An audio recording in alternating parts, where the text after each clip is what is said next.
बिस्मिल्लाहिर्रहमानिर्रहीम। नाजरीन, मेरा नाम हसन अदील है और आप मेरा चैनल देख रहे हैं। नाजरीन, मुस्लिम लीग नून को उस वक्त ज़िल्लत और रुसवाई का सामना करना पड़ा जब उन्होंने लाहौर में दो डिफरेंट जगह पे जलसे किए नवाज शरीफ साहब की वापसी की तैयारी के हवाले से।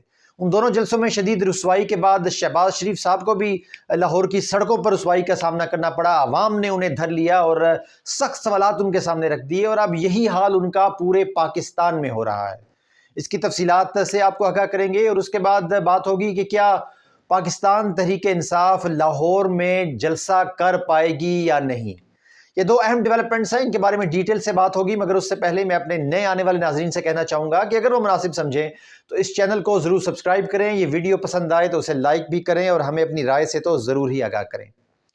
सबसे पहले बात करते हैं पाकिस्तान मुस्लिम लीग नून की। उनके जो सुप्रीम लीडर हैं नवाज शरीफ साहब, वो लंदन से चल पड़े हैं, सऊदी अरब में क़याम है, वहाँ पर कुछ दिन गुजारने के बाद वो यूएई जाएंगे, शायद एक आध दिन कतर में भी गुजारें और फिर वो पाकिस्तान आएंगे।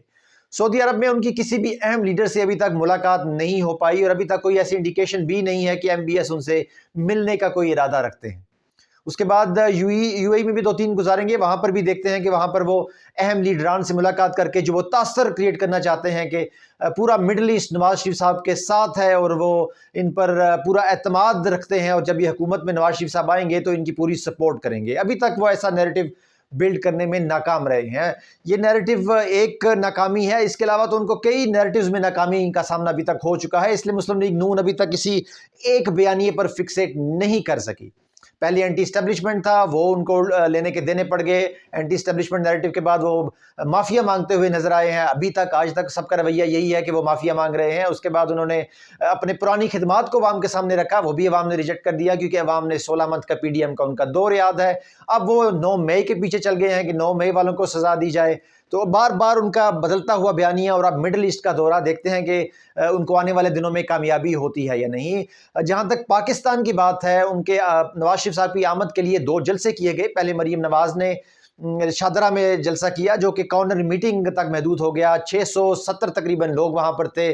शदीद रुसवाई का सामना हुआ और वहाँ पर भी जो लोग थे ज़्यादातर इमरान खान साहब के नारे लगा रहे थे, पाकिस्तान तहरीक इंसाफ के हक में बातें कर रहे थे। यही हाल लाहौर वाले दूसरे जलसे में भी हमें नजर आया।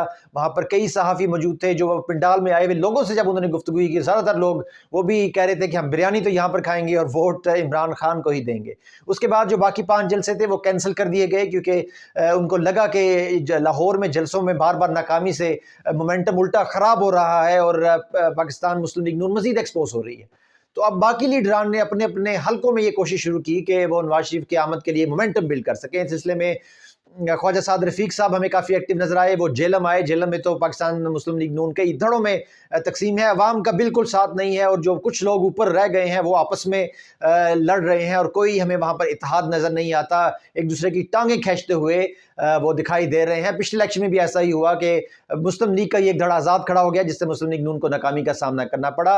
रावलपिंडी में फिर ख्वाजा साद रफीक साहब गए, वहाँ पर भी नाकाम जलसों का सामना हुआ। हनीफ अब्बासी साहब भी उनके साथ मौजूद थे। बिल्कुल मोमेंटम रावलपिंडी में नाकाम हुआ, बिल्कुल बिल्ड हो ही नहीं सका। यही हाल फैसलाबाद में था जहाँ पर पाकिस्तान के एक्स इंटीरियर मिनिस्टर साहब राना सनाउल्लाह साहब वहाँ पर होते हैं। उन्होंने भी 2-3 कोशिश की, ये जलसे भी करने की कोशिश की, मगर वहाँ पर भी अवाम नहीं आई और वहाँ पर भी बहुत ही बुरा रिस्पांस मुस्लिम लीग नून को मिला। फिर जड़ावाला में भी यही हाल हुआ। तलाल चौधरी साहब वहाँ पर मुस्लिम लीग नून के अहम लीडर हैं, वो भी बिल्कुल नाकाम रहे अवाम को मोटिवेट करने में, अवाम को एक्टिवेट करने में कि वो कोई जोश और जज्बा अवाम में पैदा कर सकें नवाज शरीफ साहब के वापसी के हवाले से। एक और अहम चीज़ जो इन सब जगहों पर देखने में मिली वो था पाकिस्तान के जो स्टूडेंट्स हैं, जो यंग जनरेशन है, जो बिल्कुल अभी आगे नई जनरेशन आ रही है, उनका रवैया मुस्लिम लीग नून से किस कदर उन्होंने शदीद नफरत का इजहार किया। उन्होंने मुस्लिम लीग नून के पोस्टर फाड़ दिए। नवाज शरीफ के जिधर जिधर पोस्टर लगे थे, जहां पर उनका जोर चल सका, उन्होंने वो पोस्टर फाड़ दिए, जला दिए।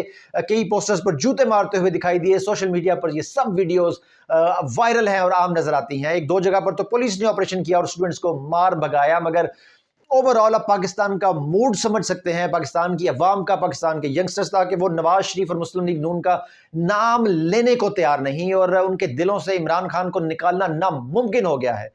ये लोग, ये भी मुस्लिम लीग नून वाले और भी जो पावरफुल हलकों के जो लोग हैं वो एक मोमेंटम बिल्ड करने की कोशिश कर रहे हैं। ये बयानियां बना रहे हैं कि नवंबर के बाद تو عمران خان کا نام ہی نہیں ہوگا. عمران خان کو کہیں لمبی سزا دی جائے گی یا اس کی پارٹی ختم کی جائے گی, بلہ نشان لے لیا جائے گا, مگر یہ سب پروپیگنڈا بھی ان کے کسی کام نہیں آ رہا. عوام بضد ہیں عمران خان کا ساتھ دینے میں, کیونکہ وہ یہ بات سمجھ چکے ہیں کہ پی ڈی ایم کے حکومت کے بعد کہ ان لوگوں کو عوام سے دلچسپی نہیں ہے. اپنے کیس ختم کرانے آئے تھے, اپنے کیس ختم ہوئے تو حکومت ختم, عوام کے لیے کوئی ریلیف نہیں. ایک عمران خان صاحب ایک واحد لیڈر ہیں کہ جب بھی وہ کسی مسئلے کا شکار ہوتے ہیں تو واپس عوام سے ہی رجوع کرتے ہیں, وہ اپنی طاقت عوام کو ہی سمجھتے ہیں, اور ابھی تک عوام پوری طرح سے ان کے بیانیے کے ساتھ, ان کے نظریے کے ساتھ بضد ہو کر کھڑی ہے اور پوری وفا کر رہی ہے. بے شک پارٹی کی جو مین لیڈرشپ تھی اس کو ہٹا دیا گیا, مختلف ظاہر ہے کسی کی فائلیں ہوں گی, کسی کو کرپشن, کسی کو ڈرا دھمکا کر ہٹایا گیا. اب کڈنیپنگز کا سلسلہ شروع ہے, کڈنیپ ہوتے ہیں لوگ, واپس آتے ہیں, پریس کانفرنس کر دیتے ہیں عمران خان صاحب کے خلاف, مگر یہ سب چیزیں الٹی پڑ رہی ہیں اور پاکستان تحریک انصاف کی پاپولیرٹی بڑھ رہی ہے. سو پاکستان مسلم لیگ نون کے لیے مومنٹم بالکل نہیں بن رہا. آگے والے دنوں میں دیکھتے ہیں, شاید وہ کوئی نئی اسٹریٹجی سامنے لے کر آئیں اور وہ کامیاب ہو سکے, مگر ابھی تک بالکل ناکام ہے. اور اس سے ہمیں یہ بھی پتہ چلتا ہے کہ شاید جنوری میں الیکشن ہو ہی نہ پائیں, کیونکہ جو سرویز ہیں وہ بتاتے ہیں کہ 80-85% سب عمران خان صاحب کے ساتھ ہیں, اور پوری جو حکومت ہے, نگران حکومت جو پی ڈی ایم کی کنٹینویشن ہے, پورا جو اسٹیٹ ہے وہ نہیں چاہتی کہ عمران خان صاحب حکومت میں آئیں یا پی ٹی آئی کا کوئی نام لینے والا بھی باقی رہ جائے.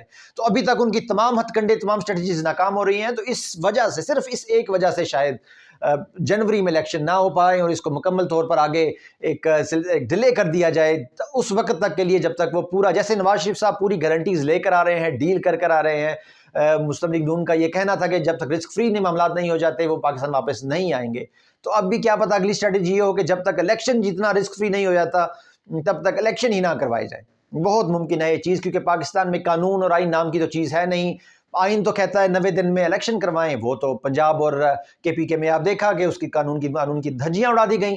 اب یہی دھجیاں آگے بھی, ابھی بھی 90 دن میں الیکشن ہونے تھے نیشنل اسمبلیز کے بھی جو نہیں ہوئے. تو آئین اور قانون کا تو کوئی وجود ہے نہیں, عدالتیں بالکل خاموش ہیں, کچھ ججز ہیں جو شور مچاتے ہیں مگر پھر بھی پورا وہ سٹانس نہیں لے پاتے, پوری کاروائی, پورا کچھ رزلٹ اورینٹڈ کوئی اقدام نہیں اٹھا پاتے. اسلام آباد ہائی کورٹ کے جو چیف جسٹس ہیں بار بار عمران خان کے جو فیصلے ہیں ان کو وہ محفوظ کیے چلے جاتے ہیں. تو عدالتوں سے بھی, جوڈیشل سسٹم سے بھی کچھ زیادہ پاکستان کی عوام کو ریلیف کا جو ہے امید وہ نہیں ہے. اب آگے بات کرتے ہیں پاکستان تحریک انصاف کی, جنہوں نے ایک جلسے کا اپلیکیشن دی ڈی سی صاحب کو جو ریجیکٹ ہوئی. لبرٹی چوک لاہور میں جلسہ ہونا تھا, اس کے بعد وہ انہوں نے عدالت سے رجوع کیا اور عدالت نے اس معاملے میں بڑے سخت کامنٹس دیے اور ایک اچھا انہوں نے سٹینڈ لیتے ہوئے وہ نظر آئے. انہوں نے کہا کہ اگر لبرٹی چوک پر پاکستان تحریک انصاف جلسہ نہیں کرے گی تو ہم کسی کو بھی وہاں پر جلسہ کرنے کی اجازت نہیں دیں گے. اور انہوں نے پاکستان تحریک انصاف کے جو وکلاء ہیں ان کو یہ بھی کہا کہ آپ 72 گھنٹے میں ایک نئی جگہ کا تعین کریں اور اس کی اپلیکیشن دیں, اور ڈی سی صاحب کو حکم دیا کہ آپ کو وہ اپلیکیشن ماننی بھی پڑے گی. پر یہ تو ایک عدالت کا حکم ہے, عدالت کے کئی احکامات کی دھجیاں اڑائی گئی ہیں. تو یہ اس حکم کی کیا ویلیو ہے جب وہ جانتے ہیں کہ مسلم پاکستان تحریک انصاف کے ایک جلسے سے نواز شریف کی واپسی کا جو مومنٹم پورے پاکستان کی مشینری اور حکومت بلڈ کرنے میں لگی ہے وہ تباہ و برباد ہو جائے گا. تو اب دیکھتے ہیں کہ یہ عدالتیں اس بات پر کتنا سٹانس لیتی ہیں, ان کے احکامات کو کتنا مانا جاتا ہے یا نہیں. ناظرین نے یہ ویڈیو دیکھنے کا بہت شکریہ. پاکستان زندہ باد. اللہ حافظ.